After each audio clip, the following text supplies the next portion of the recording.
Hey guys what's up, thank you so much for watching my videos and subscribe to my channel. I am Arun Tiwari. स्वागत करता हूं मैं आप सभी का मेरे यूट्यूब चैनल पे the place to learn English. So friends, हमने यार नाम तो भूल ही गए यार, इंग्लिश पाठशाला में। चलिए, सो डायरेक्ट इनडायरेक्ट स्पीच की सीरीज स्टार्ट की हमने, और डायरेक्ट इनडायरेक्ट सीरीज में अब तक हमने असर्टिव, इंट्रोगेटिव, एक्सक्लेमेटरी तो किया ही नहीं, इम्परेटिव, एंड आज जो करने वाले हैं उसका क्या नाम है?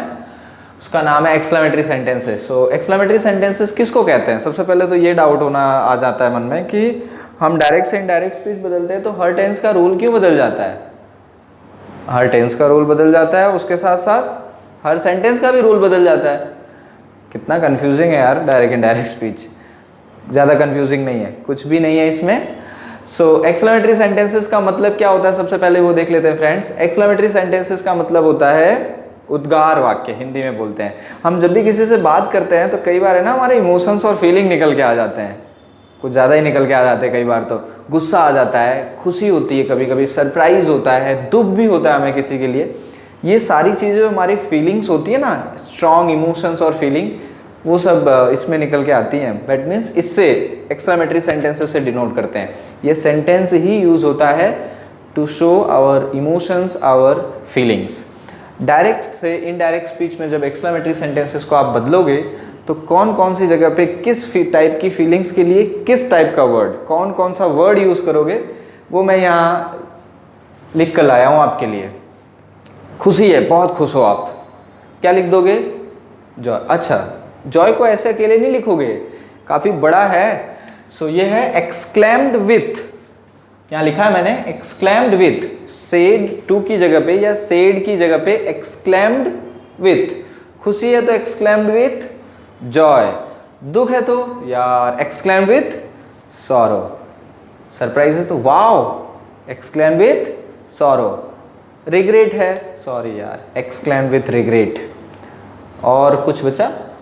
और तो कुछ नहीं है। किसी की प्रशंसा कर रहे हो तो अप्लाउडेड, डायरेक्टली आप एक्सक्लेम्ड विथ लिखो ही नहीं, डायरेक्टली यहाँ वहाँ पर अप्लाउडेड कर दो, सॉरी। सो वो चेंज हो जाता है। और जोड़ने के लिए, कंजक्शन के लिए हम क्या यूज़ करेंगे? कंजक्शन के लिए यहाँ पर यूज़ होता है that. Very easy, assertive sentences में जो किया था वही चीज़ यहाँ पर भी क्या कर देना है? दैट। सो चलिए इसके सेंटेंसेस देखते हैं, आपको बहुत ईजिली क्लियर हो जाएगा। मैंने प्लेलिस्ट बना रखी है, प्लीज़ आप लोग जाओ और उसको देखो। बनाया हुआ है, देखने के लिए बनाया हुआ है, ऐसे नहीं रखा हुआ है। So please go and watch it, and still having any doubt right in the comment section, definitely I will answer that. मैं उसका जवाब जरूर दूंगा, कोशिश तो जरूर करूंगा एटलीस्ट जितना हो सकता है। So the first sentence is the lady said alas I lost my child. अरे यार मेरा बच्चा खो गया। सरप्राइज है ये? नो, इट्स अ ग्रीफ, दुख है उसका कि my child is lost. So what to write? The lady, यहाँ पर सेड के लिए क्या लिखेंगे हम? एक्सक्लेम्ड विथ, दुख है उसको तो क्या लिखेंगे? एक्सक्लेम्ड विथ सॉरो या फिर ग्रीफ। और यहाँ पे कंजक्शन के लिए हम क्या लिखेंगे? That. I have lost my child. I किसके अकॉर्डिंग चेंज होता है? स्पीकर। Very good. स्पीकर कौन है? स्पीकर मतलब जो सब्जेक्ट हुआ वो कौन है? Lady. So old lady, old lady की जगह पर हमारा सब्जेक्ट क्या बन जाएगा? सी। सो आई सब्जेक्ट है तो सी का सब्जेक्ट भी क्या होगा? सी। प्रेजेंट परफेक्ट हैव का क्या हो जाएगा? हैड। लॉस्ट। अच्छा, आई का सेकेंड फॉर्म माई है तो सी का सेकेंड फॉर्म हर, चाइल्ड। डन, बस सी। टेंस के चेंज वही हैं, प्रोनाउन के चेंज वही हैं, वर्ड्स जो लिखते हो अदर वर्ड्स वो भी वही है। नया क्या? इनफैक्ट दैट भी वही है, असर्टिव वाला। नया क्या आया? एक्सक्लेम्ड विथ, और उसके साथ साथ जो मीनिंग होगी, और वो तो आप यू चुटके बजाते हुए निकाल लोगे कि एक्सक्लेम्ड विथ सॉरो है, सरप्राइज है, या रिग्रेट है, या दुख है। सो चलिए दूसरा, एक्साइटेड। गौरव सेड, सो यहाँ क्या होगा? गौरव एक्सक्लेम्ड, खुश है बहुत गौरव, जीत के आया आज। विथ जॉय सेइंग, वहां पर भी सेइंग लिख सकते हो, सेइंग दैट या दैट है तो भी चलेगा। क्या खुशी व्यक्त करते हुए उसने क्या कहा कि hurray we have won the match, hurray तो आ गया उसमें, सो क्या होगा, वी का क्या हो जाएगा, बताया हुआ था ना, we our us they their them, very good. So they have का क्या हो जाएगा, had won the match, done. अच्छा तीसरा सेंटेंस देखते हैं, she said wow what a pleasant weather it is, कितना सुहावना मौसम है, सरप्राइज है वाओ के लिए। देखो वाओ यहाँ मैंने लिखा हुआ है, वाओ किस कैटेगरी में आता है, अच्छा खुशी भी में भी आता है, एक्सक्लेम विथ जॉय, और सरप्राइज भी हो सकता है, wow what a pleasant weather, खुश है तो एक्सक्लेम विथ जॉय लिख दो, सरप्राइज लिखता है तो एक्सक्लेम विथ सरप्राइज। सो क्या होगा यहाँ पे, सी एक्सक्लेम्ड विथ जॉय, या आपको लग रहा है सरप्राइज है, exclaim with surprise saying that, क्या कहा, what a pleasant weather it is. हाँ जरा दोस्तों ये ध्यान रखिए ना हो कि व्हाट और हाउ का जब भी, वेरी सीरियस, एक्सक्लेमेटरी से जब सिंपल बनाओ ना तो व्हाट और हाउ का सबसे पहले सिंपल बनाओ, सिंपल मतलब सेंटेंस को असर्टिव बनाओ। जैसे इंट्रोगेटिव वाले में हमने किया था कि इंट्रोगेटिव सेंटेंस को पहले हम क्या करते थे, असर्टिव में बताते थे और उसके बाद उसके सारे चेंजेस करते थे। सेम चीज यहाँ अप्लाई करनी है, व्हाट अ ग्रेट, नीचे आ जा रहे यार, वो रहा ऊपर, what a pleasant weather it is, क्या होगा, it is really a pleasant weather, वाकई में बहुत अच्छा मौसम है। सो इट का तो थर्ड पर्सन है, नो चेंज, इज का क्या हो जाएगा, was, it was a very pleasant weather,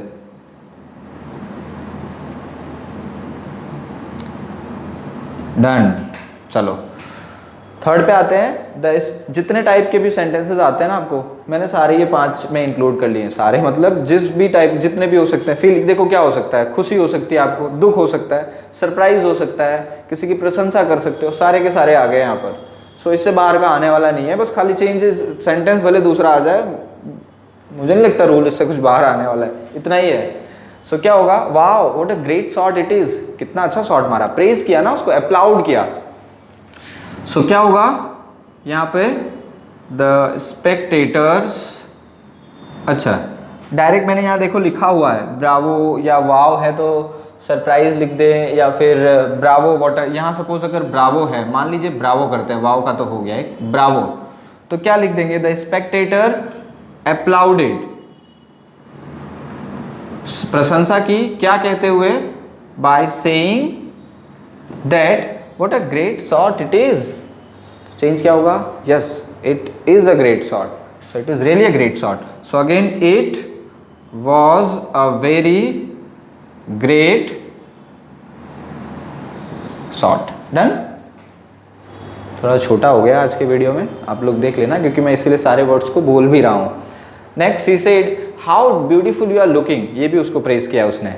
सो क्या लिखेंगे, सी प्रेज्ड बाय, क्या कहते हुए उसने प्रशंसा की, saying that how beautiful you are looking, कितना सुंदर दिख रही हो आप, so you are really looking beautiful, वाकई में सुंदर दिख रहे हो। सो यू, अच्छा लिसनर तो कोई है ही नहीं यहाँ पर, तो लिसनर नहीं है तो क्या होगा, ही और सी, बताया था ना, ही एंड सी, सी है तो वो अपनी फ्रेंड से ही बोलेगी सी, और ब्यूटीफुल तो लड़कियां ही दिखेंगी, या लड़के तो ब्यूटीफुल नहीं दिखेंगे। सो क्या होगा, सेइंग दैट, अच्छा यू सब्जेक्ट है तो यहाँ यू जो है लिसनर के अकॉर्डिंग हम सी ले रहे हैं, तो सी का सब्जेक्ट सी, क्या हो जाएगा, इज एम आर का was, she was really looking beautiful, वाकई में वो काफ़ी खूबसूरत दिख रही है। चलिए नेक्स्ट, नेहा ने कहा सॉरी यार मैं तेरी मदद नहीं कर सकती, या I can not help you, so sorry, तो क्या करेंगे यहाँ पे, उसको अफसोस है कि नहीं कर पा रही मदद, तो वो क्या होगा, रिग्रेट है। So Neha exclaimed with regret saying, जितना बड़ा सेंटेंस नहीं है उससे ज़्यादा बड़ा रिपोर्टिंग वर्ब है। सो रिग्रेट सेइंग दैट, क्या कहा, सॉरी तो आ गया रिग्रेट में, I can not help you यार, सो सॉरी, कितना मतलब मैं तुम्हारी मदद ही नहीं कर सकती। सो सेइंग दैट तो क्या होगा, आई मतलब नेहा के लिए क्या होगा, सी, कैन का क्या हो जाएगा, कुड नॉट हेल्प, फिर से यू, लिसनर नहीं है, नेहा यहाँ वो भी और सी कुछ भी ले सकते हैं, बट ध्यान रखनी है यू ऑब्जेक्ट है, पीछे है, यू का सब्जेक्ट और ऑब्जेक्ट दोनों सेम होता है, पीछे है तो ऑब्जेक्ट होगा तो ही लेते हो तो हिम, सी लेते हैं तो हर। सो यहाँ मैं सी ले रहा हूँ तो उसके लिए हर। डन। सी यार कितना इजी था ये तो, बिना मतलब का इतना टेंशन लेते हो आप लोग यार। डायरेक्ट इनडायरेक्ट स्पीच में कुछ भी नहीं है, समझे, कुछ भी। ऑलमोस्ट 7 से 8 वीडियोस हमने रिकॉर्ड किए हैं, अभी तक सिर्फ रूल्स पे ही हैं। एग्जाम्पल्स तो अब इसके बाद चालू होंगे, टेंशन मत लीजिए। ऑप्टेटिव सेंटेंसेस भी हैं, बट ऑप्टेटिव सेंटेंसेस इतने ज़्यादा बड़े नहीं हैं, इसलिए आपको इतना टेंशन लेने की ज़रूरत नहीं। उसमें 2-3 ही टॉपिक है। किसी को विश करते हो, कभी कभी किसी को श्राप दे देते हो, जा तेरा बुरा हो, कर्स्ड हुआ, किसी को श्राप देते हो, किसी को विश करते हो, उस टाइप के सेंटेंसेस यहाँ पर आते हैं ऑप्टेटिव में। Good morning, good evening. I think उसके लिए अलग से वीडियो ना बनाते हुए मैं एग्जांपल जब एक्सप्लेन करूंगा ना, तो उसमें अगर आएंगे, और डेफिनेटली हम किसी से मिलते हैं तो विश तो करते ही है ना, गुड मॉर्निंग यार कैसा है। सो वहाँ पर ऑप्टेटिव सेंटेंसेस यूज में आते हैं, तब हम उसे वहाँ करेंगे। सो नेक्स्ट वीडियो जब हम स्टार्ट होगा, काफ़ी यार रूल्स कर लिए, अब तो ऐसा लग रहा है रूल्स ही आ रहे हैं, एग्जाम्पल्स तो हो ही नहीं रहे। ऑल्दो फिर भी मैंने हर टाइप के सेंटेंसेस में आपको 4-5 एग्जाम्पल एक्सप्लेन किया ताकि पता चले। अब क्या आएगा, मिक्स्ड, दैट मीन्स पैराग्राफ में कॉन्वर्सेशन आएगा कि 2 लोगों की कॉन्वर्सेशन को इनडायरेक्ट स्पीच में आप कैसे बदलोगे, which is generally asked in the exam, जो आपको एग्जाम में पूछा जाता है। सारे वीडियोस को देखो, क्योंकि पैराग्राफ वाला वीडियो देखोगे डिफिकल्टी आएगी, मैं फिर से कह रहा हूँ। ईजी करने के लिए पूरे डायरेक्ट इनडायरेक्ट स्पीच को छोटे वीडियोस में डिवाइड करके रखा हुआ है। छोटे मतलब एक टॉपिक में डिवाइड करके रख दिया हुआ। कुछ तो वीडियो आई थिंक लास्ट हुआ इंपरेटिव सेंटेंसेस का तो 25 मिनट का हो गया था। सो प्लीज़ देखिए, लेकिन बहुत इंपॉर्टेंट टॉपिक है वो भी। सारे सेंटेंसेस को अलग बनाया है, टेंस को अलग बनाया है। I am putting the link in the description of this video, so please go and watch the whole playlist. Along with that, active and passive voice, those who are still having doubt in active and passive voice, I am requesting you all guys, please go, जाएंगे तो देखेंगे ही, और क्या करेंगे। So just like you have given so much of love to my previous videos, please keep on motivating me. मुझे अपने आप को मोटिवेट करते रहिए इन द सेंस, क्योंकि आप लोगों का मोटिवेट करना मेरे लिए बहुत पॉजिटिव फैक्टर हो जाता है। Motivate in the sense just you go watch the video, पसंद आया तो लाइक जरूर करना यार, क्योंकि उसका चार्ज नहीं लेता है यूट्यूब। और वो रेड कलर की लाइन, रेड कलर का एक वो होगा सब्सक्रिप्शन लिखा होगा, उस पर सब्सक्राइब कर देना। सब्सक्रिप्शन का भी कोई चार्ज नहीं, फ्री है। और टेंशन मतलब पूरा सेफ है, मतलब आपका कोई डेटा कुछ कहीं जा नहीं रहा है। So you are very safe. Just एक सब्सक्राइब की बटन ही तो दबानी है, कर दो। पसंद आए तो लाइक करो, ना पसंद आए तो डिसलाइक भी करो, डोंट वरी, उसका भी चार्ज नहीं है। And do right in the comment section what you want from me, क्या चाहते हो कि क्या है, कौन से वीडियोस जो आपको हेल्पफुल है या जिनकी आपको ज़रूरत है। मैं कोशिश करूँगा, सारी मांगे तो नहीं भर सकता, एटलीस्ट कुछ जो है वो ज़रूर ट्राई करेंगे कि उनके सारे आपके क्वेश्चंस को हम नेक्स्ट वीडियो में सॉल्व करें। एक क्वेश्चन किसी का आया था, मैंने प्रीवियस वीडियो में भी कहा था, इस वीडियो में भी मैं उन भाई साहब को कहना चाहूँगा, thank you so much for writing. आपने कमेंट लिखा, उसके लिए बहुत बहुत धन्यवाद आपका। बट क्योंकि सीरीज चल रही है डायरेक्ट इनडायरेक्ट स्पीच की, तो मैं बीच में कोई वीडियो रिकॉर्ड नहीं कर पाया। But I do promise you, मैं प्रॉमिस कर रहा हूँ कि हम पार्ट्स ऑफ स्पीच, नाउन से लेकर इंटरजेक्शन की एक नई सीरीज ही लाने वाले हैं। मेरे सारे वीडियोस गाइस सीरीज में ही आएंगे, इसलिए मैं रिक्वेस्ट करता हूँ सभी को हर वीडियो में कि प्लीज़ पूरी सीरीज को देखें। सो पार्ट्स ऑफ स्पीच की पूरी सीरीज आने वाली है, नाउन से लेकर इंटरजेक्शन तक। उसमें मैं एडवर्ब ऑफ टाइम, प्लेस और मैनर तीनों डिटेल में एक्सप्लेन करूँगा। सो आप बने रहिए हमारे साथ। उम्मीद करता हूँ आपको ये वीडियो भी बहुत पसंद आया होगा। ऑफ कोर्स आएगा ही, और नहीं भी आया तो क्या कर सकते हैं, आना चाहिए। आई होप काफ़ी मेहनत की है। And keep loving us. So मिलते हैं नेक्स्ट वीडियो में, और इस बार हम मिलेंगे एग्जाम्पल्स के साथ। So bye bye, love you all.